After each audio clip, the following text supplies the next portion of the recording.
On est sur la zone humide de Tadart. C'est un site classé Ramsar depuis 2005. Cette classification n'est pas venue par hasard, c'est grâce aux différents écosystèmes qu'il renferme. Ces écosystèmes qui contiennent des eaux potables, qui contiennent de l'eau saumâtre, qui contiennent des marécages, donc plusieurs types d'écosystèmes qui peuvent renfermer aussi une grande biodiversité soit végétale, soit animale.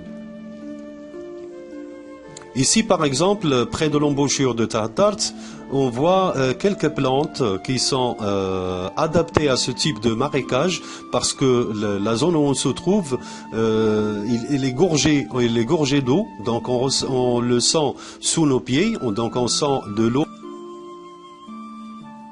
partout, donc et même en marchant, donc on doit faire attention en marchant sur cette terre. Donc plusieurs types de végétaux qui sont adaptés à ce type de terre, donc et par conséquent donc une biodiversité remarquable de point de vue végétal.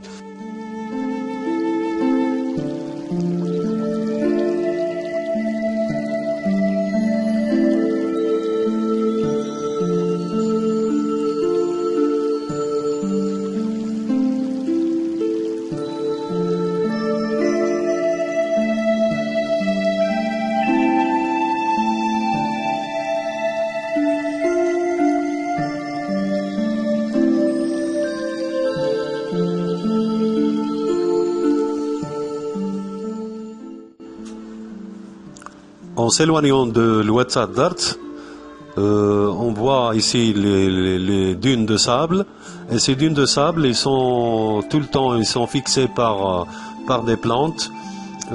Ces plantes-là, donc, sont un support remarquable pour arrêter la progression du sable vers l'intérieur du pays.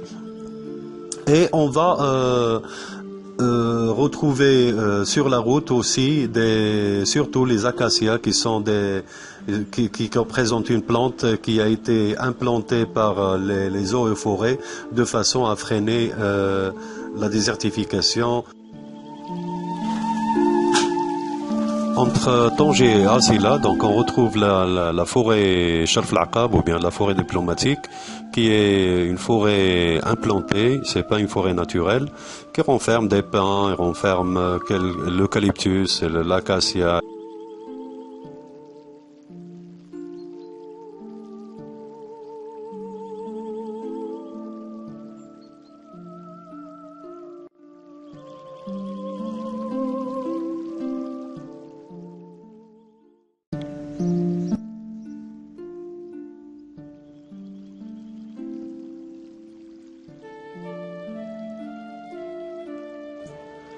De point de vue animal, donc on retrouve aussi une biodiversité qui est très importante, surtout en ce qui concerne les oiseaux. Et on a un oiseau emblématique de cette région et sur lequel il y a beaucoup de travaux qui se font aujourd'hui pour le préserver. Il s'agit de l'eutarde barbu. Donc c'est une espèce qui vit au niveau de la zone de Tadart. C'est la seule zone au niveau de l'Afrique où on peut trouver ce oiseau, ce grand oiseau qui pèse à peu près 20 kg pour le mâle. Donc c'est une espèce très importante pour la région. On peut aussi se servir de cette espèce pour promouvoir le tourisme, surtout le tourisme ornithologique qui peut apporter beaucoup aux gens de Hajar Nahal par exemple et des douars avoisinantes.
On peut aussi citer comme oiseaux qui viennent dans cette région, surtout les oiseaux migrateurs.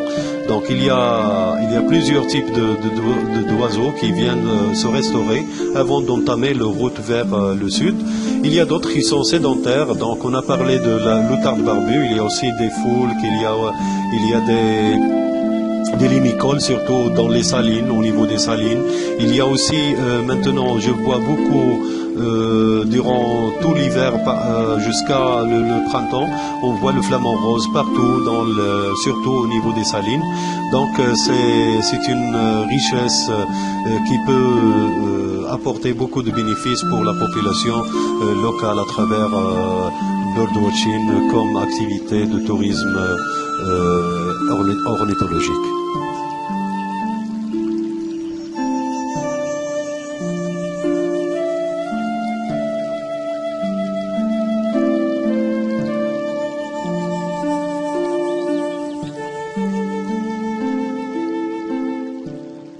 Donc nous sommes au niveau de la rive droite de l'Atlantique, donc nous sommes au niveau de l'Atlantique. C'est une partie aussi de la zone humide de Tsaat-Bart.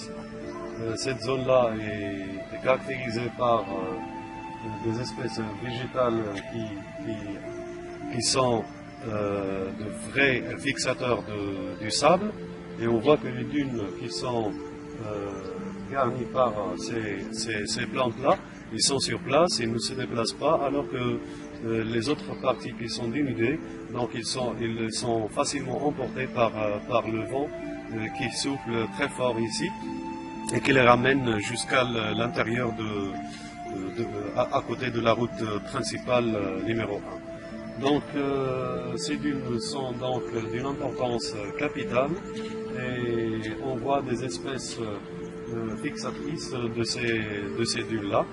Et malheureusement, le sable qui était très demandé au niveau de Tanger dans un certain temps a eu des conséquences néfastes sur ces dunes-là.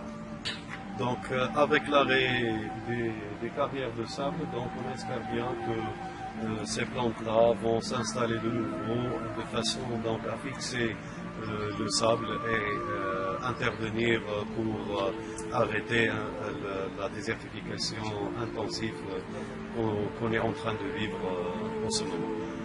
De l'autre côté, donc on voit ici la forêt, c'est la forêt de Sharf al-Aqab.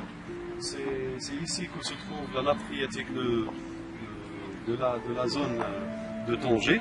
Donc c'est une nappe phréatique très importante et qui est alimentée par la zone humide de Tsaat-Bart. Et on voit que cette année-là, son niveau a augmenté, ce qui a eu des répercussions bénéfiques pour la population locale, à savoir donc plusieurs sources sont regorgées maintenant d'eau et les riverains donc peuvent s'alimenter d'eau donc facilement au lieu de faire des kilomètres et des kilomètres à la recherche. Donc c'est une nappe donc stratégique pour la région et pour la population rurale.